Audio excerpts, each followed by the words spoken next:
तन समर्पित, मन समर्पित, जीवन समर्पित। हुटहुटी छ अझै देश र जनताका लागि थप केही गरौं।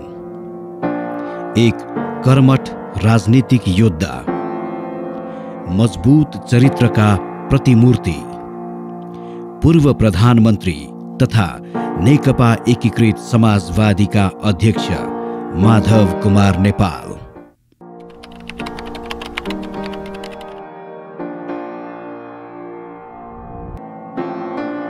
कमरेड माधव कुमार नेपालले आफ्नो जीवन नै देश, जनता र श्रमजीवी जनताको मुक्तिका लागि समर्पित गर्नुभएको छ, जसको सङ्घर्षपूर्ण राजनीतिक जीवन अनुकरणीय र उत्प्रेरक छ।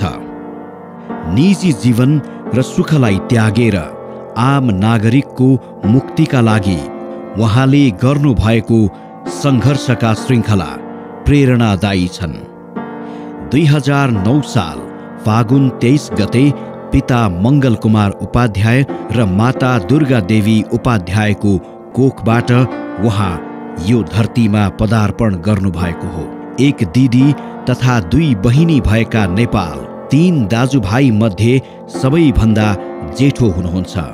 उहाँ भूमिगत रहेकै बेला 2038 साल मङ्सिर 3 गते तत्कालीन समयमा विद्यार्थी राजनीतिमा सक्रिय गायत्री आचार्यसँग उहाँको शुभ विवाह सम्पन्न भएको थियो भने उहाँहरूका छोरी सुमन तथा छोरा सौरभ गरी 2 सन्तान हुनुहुन्छ। पिता मङ्गल कुमार उपाध्याय शिक्षा सेवीका रूपमा जिल्लामा स्थापित हुनुहुन्थ्यो। उहाँलाई सबैले गुरु भनेर सम्बोधन गर्दथे। उहाँको बाल्यकाल सुख र खुसीका साथ रौतहट जिल्लाको गौरमा बित्यो। उहाँ त्यस समयमा बेला बेला सिराहाको थलाहामा रहेको मामा घरमा जाने आउने गर्नुहुन्थ्यो। गौरस्थित गाउँबाटै प्रारम्भिक शिक्षा आरम्भ गर्नुभएका नेपालको अध्ययन अनुभूति पनि कम्ती रोचक छैन। जति बेला उहाँ प्राथमिक विद्यालयमा कखरा सिक्नुहुन्थ्यो, अध्ययनमा उहाँ सधैँ अब्बल हुनुहुन्थ्यो।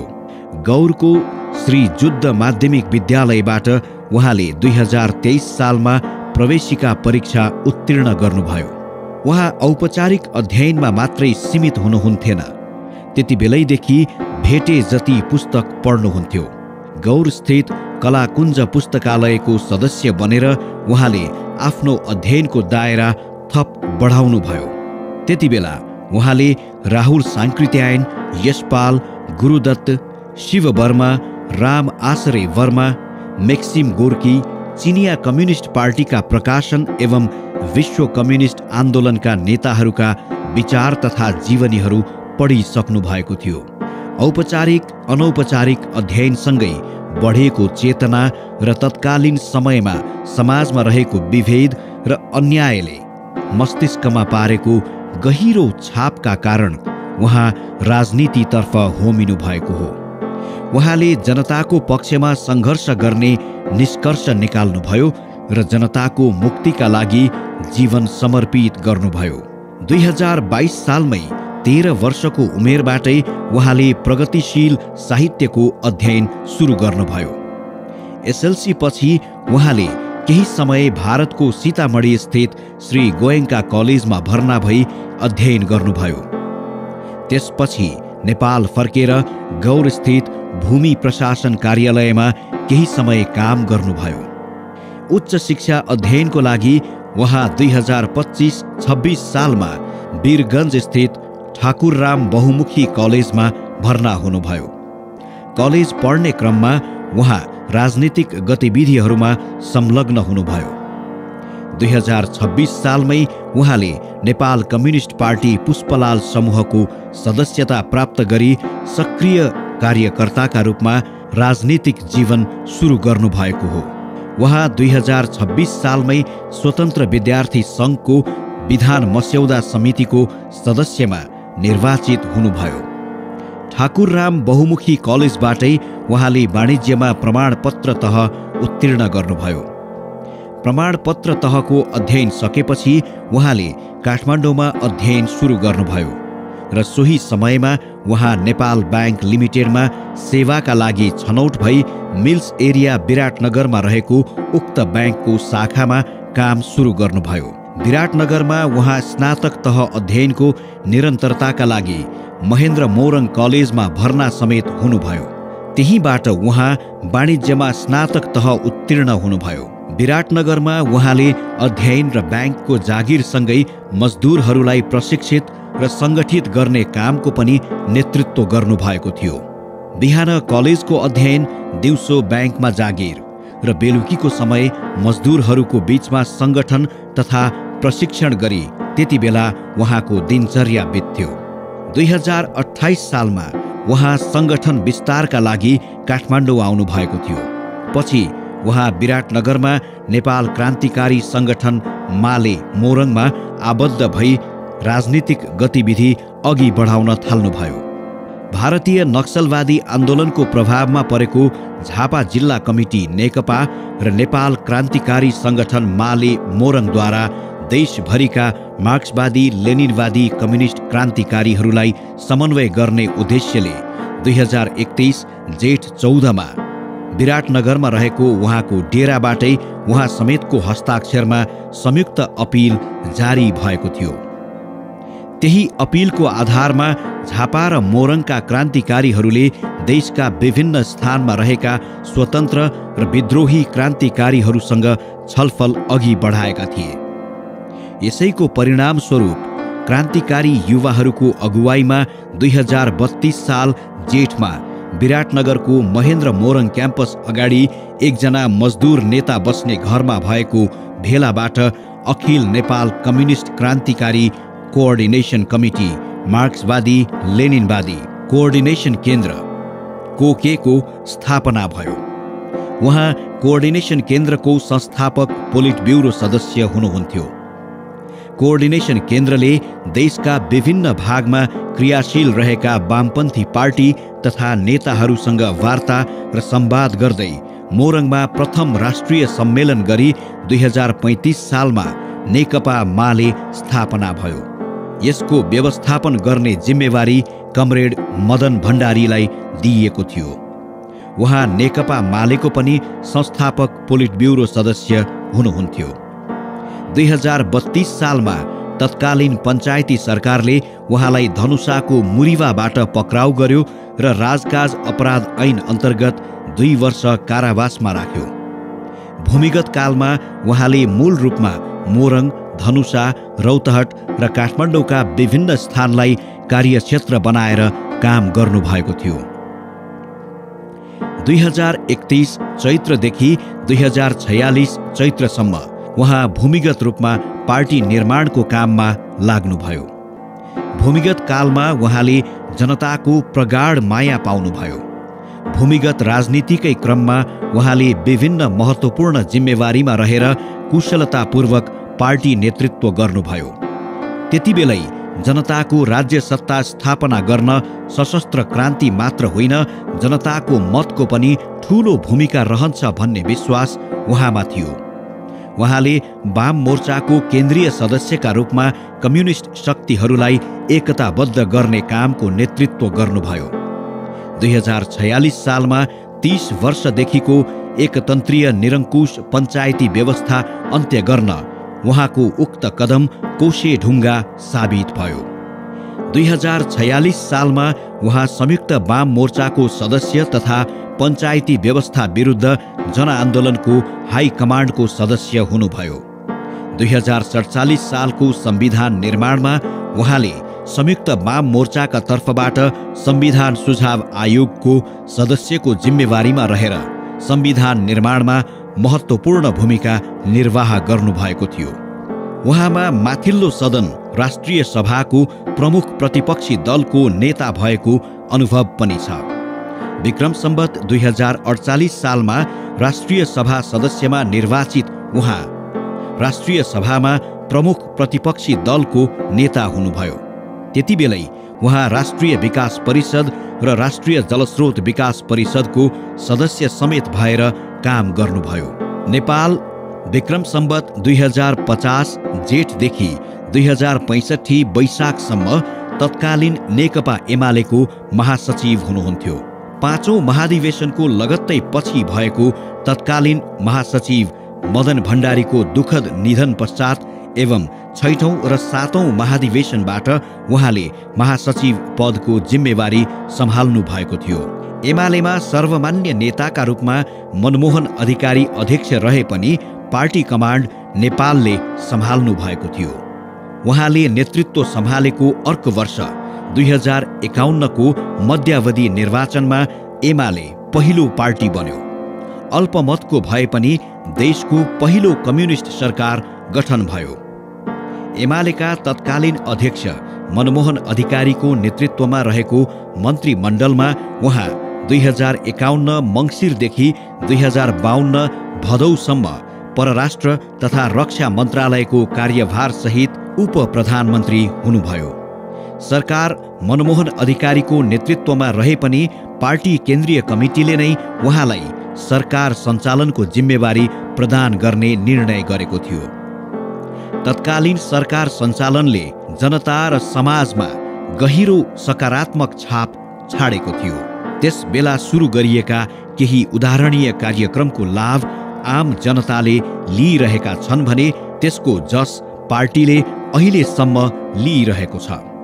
2048 देखि 2056 सालसम्म राष्ट्रिय सभा सदस्य तथा प्रमुख प्रतिपक्षी दलका नेता रहनुभएका नेपाल 2056 मा रौतहट जिल्ला निर्वाचन क्षेत्र नम्बर 1 बाट प्रतिनिधि सभा सदस्यमा निर्वाचित हुनुभयो र प्रमुख प्रतिपक्षी दलको नेता बन्नुभयो। उहाँ 2065 मा विशेष परिस्थितिका कारण पार्टी केन्द्रीय कमिटीको निर्णयका आधारमा र 2070 मा रौतहट जिल्ला निर्वाचन क्षेत्र नम्बर 1 एवं काठमाडौँ जिल्ला निर्वाचन क्षेत्र नम्बर 2 बाट संविधान सभा सदस्यमा निर्वाचित हुनुभयो। उहाँ 2072 मा नयाँ संविधान जारी भए पश्चात 2074 मा काठमाडौँ जिल्ला क्षेत्र नम्बर 2 बाट र 2069 मा रौतहट जिल्ला निर्वाचन क्षेत्र 1 बाट प्रतिनिधि सभा सदस्यमा पुनः निर्वाचित हुनुभयो। नेपालले मुलुकको शान्ति प्रक्रियामा ठूलो भूमिका खेल्नु भएको छ। माओवादीको उग्र वामपन्थ र राजा ज्ञानेन्द्रको दक्षिण पन्थको निशानाबाट पार्टीलाई जोगाएर ल्याउनु भएका नेपालले 2062-63 को जनक्रान्ति सफल बनाउन तथा विस्तृत शान्ति सम्झौता हुँदै माओवादीलाई खुल्ला राजनीतिमा ल्याउन नेतृत्वदायी भूमिका खेल्नुभयो। 2062 साउनमा भएको पार्टीको केन्द्रीय कमिटीको 7औं बैठकमा दृढताका साथ गणतन्त्रको पक्षमा उभिनु भई गणतन्त्र स्थापनार्थ आन्दोलन गर्ने निर्णय गराउनु भएका नेपालले सिङ्गो पार्टीलाई परिचालन गरी देशव्यापी आन्दोलनको आँधी बेहरी सिर्जना गर्न र नयाँ तरङ्ग सिर्जना गर्न अगुवाई गर्नु भएको थियो। यो देश नेपाल नेपाली जनताको हो, राजा महाराजाहरूको होइन। सोही क्रममा नेपाली काङ्ग्रेसलाई गणतन्त्रको पक्षमा दृढताका साथ उभ्याउन उहाँले महत्त्वपूर्ण पहल कदमी लिनुभएको थियो। नेपाल शाही शासनकालमा लामो समय प्रहरीको थुना तथा घरमै नजरबन्द हुनुभएको थियो। जनआन्दोलनको समयमा तत्कालीन शीर्ष नेताहरू मध्ये सबैभन्दा धेरै समय थुना तथा नजरबन्द हुने नेता उहाँ हुनुहुन्थ्यो। 2062-63 को ऐतिहासिक जनक्रान्तिमा उहाँले देशको शीर्षस्थ नेताको रूपमा नेतृत्व गर्नुभएको थियो। 2064 मा भएको पहिलो संविधान सभा निर्वाचनमा माओवादीको राप र तापले एमालेको पराजय भएपछि उहाँले नैतिक जिम्मेवारी लिएर महासचिवको पदबाट राजीनामा दिनुभयो। उहाँ संविधान सभा बाहिरै रहेपछि तत्कालीन प्रधानमन्त्री एवं माओवादीका अध्यक्ष पुष्पकमल दाहाल र काङ्ग्रेस सभापति गिरिजा प्रसाद कोइरालाको औपचारिक आग्रह तथा पार्टी केन्द्रीय कमिटीको निर्णयपछि संविधान सभा सदस्य बन्नुभयो। संविधान निर्माणमा नेपालको समन्वयकारी भूमिका नभई नहुने भन्दै उहाँलाई संविधान सभामा पुर्याइएको थियो। त्यसपछि उहाँ संविधानको मस्यौदा तयार पार्ने संवैधानिक समितिको सभापति हुनुभयो। नेपाल विक्रम सम्वत 2066 जेठ 11 गतेदेखि 2067 माघ 22 सम्म मुलुकको प्रधानमन्त्री हुनुभयो। नेपालको प्रधानमन्त्रीत्व कालमा भएका उपलब्धिहरू दीर्घकालीन महत्त्वका छन्। उहाँको कार्यकालमा काठमाडौँ तराई द्रुतमार्ग, निजगढ अन्तर्राष्ट्रिय विमानस्थल, लुम्बिनी र पोखरामा अन्तर्राष्ट्रिय र क्षेत्रीय स्तरका विमानस्थलहरू, मध्य पहाडी पुष्पलाल लोकमार्ग, माथिल्लो तामाकोशी जलविद्युत आयोजना, पहाडी क्षेत्रमा 10 ठूला सहर निर्माण परियोजना जस्ता भौतिक पूर्वाधारका योजना अघि बढाउनुका साथै जनता आवास कार्यक्रम, सुरक्षित बीमा कार्यक्रम, प्रधानमन्त्री कार्यालयमा महिला हिंसा विरुद्धको इकाइ स्थापना लगायत सामाजिक सुरक्षाका क्षेत्रमा उल्लेखनीय कामहरू भए। 2075 साल जेठ 3 गते नेपालका 2 ठूला कम्युनिस्ट पार्टी एकताबद्ध भई गठन भएको नेपाल कम्युनिस्ट पार्टी नेकपामा उहाँ वरिष्ठ नेता हुनुभयो। संसदमा झण्डै 2/3 बहुमत पाएको एकीकृत पार्टीमा देखिएको व्यक्तिवादी र निरङ्कुशतावादी प्रवृत्ति विरुद्ध उहाँले वैचारिक सङ्घर्ष गर्नुभयो। संविधान मिचेर संसद विघटन गरिएपछि विद्रोहको आवश्यकता महसुस गर्नुभयो र कम्युनिस्ट आन्दोलनलाई पुनर्गठित गर्ने ध्येयका साथ 2078 भदौ 2 गते नेकपा एकीकृत समाजवादी गठन गर्नुभयो। झण्डै 3 दशक अविच्छिन्न रूपमा शीर्ष पहिलो वा दोस्रो स्थानमा रहेर नेकपा एमाले पार्टी निर्माताका रूपमा रहनुभएका नेपालले उक्त पार्टीबाट विद्रोह गरी नयाँ पार्टी गठन गर्नुभएको हो। नेपाली कम्युनिस्ट आन्दोलनलाई यो उचाइमा ल्याइ पुर्याउन निरन्तर सङ्घर्षरत नेता माधव कुमार नेपालको जीवन आदर्श वा पहिचान भनेको निष्ठा, स्वच्छता, इमान्दारिता, क्रियाशीलता, दृढ अडान एवं सदैव देश र जनताको हितमा केही गरौँ भन्ने हुटहुटी हो। सादगीपूर्ण जीवन जिउने निष्ठावान, दृढ सङ्कल्पित, अनुशासित, विधि र पद्धतिप्रति इमान्दार नेताको रूपमा उहाँ नेपालको राजनीतिमा स्थापित हुनुहुन्छ। सन्तुलित अन्तर्राष्ट्रिय सम्बन्धका बारेमा सचेत नेता, नेपाल समकालीन नेताहरूमध्ये सबैभन्दा फराकिलो अन्तर्राष्ट्रिय सम्बन्ध भएका नेता हुनुहुन्छ। विश्वका धेरै कम्युनिस्ट, समाजवादी तथा प्रजातान्त्रिक पार्टीहरू एवं नेताहरूसँग सुमधुर सम्बन्ध भएका नेता नेपाल विभिन्न क्षेत्रीय र अन्तर्राष्ट्रिय संस्थाहरूमा आबद्ध हुँदै झण्डै 60 देशको भ्रमण गर्नुभएको छ। साथै उहाँले मुलुकको प्रतिनिधित्व गर्दै दर्जनौं अन्तर्राष्ट्रिय सेमिनारहरूलाई सम्बोधन गर्नुभएको छ। विश्वभरका झण्डै 350 राजनीतिक पार्टीहरू सदस्य रहेको international conference of Asian political parties ICAPP नामक अन्तर्राष्ट्रिय संस्थाको संस्थापक समेत हुनुहुन्छ। पर्यावरण र जलवायु परिवर्तन सम्बन्धमा गहिरो रुचि राख्नुहुने नेता नेपालले आफ्नो प्रधानमन्त्रीत्व कालमा विश्वकै अग्लो शिखर सगरमाथाको आधार शिविर काला पत्थरमा मन्त्री परिषद बैठक राखी जलवायु परिवर्तन र यसका नकारात्मक असरहरूबारे विश्व समुदायको ध्यानाकर्षण गराउनु भएको थियो। विश्व राजनीति तथा कम्युनिस्ट राजनीतिबारे यथेष्ट ज्ञान हासिल गर्नुभएका नेपालको राजनीतिक विश्वास वा आदर्श भनेको समाजवाद हो।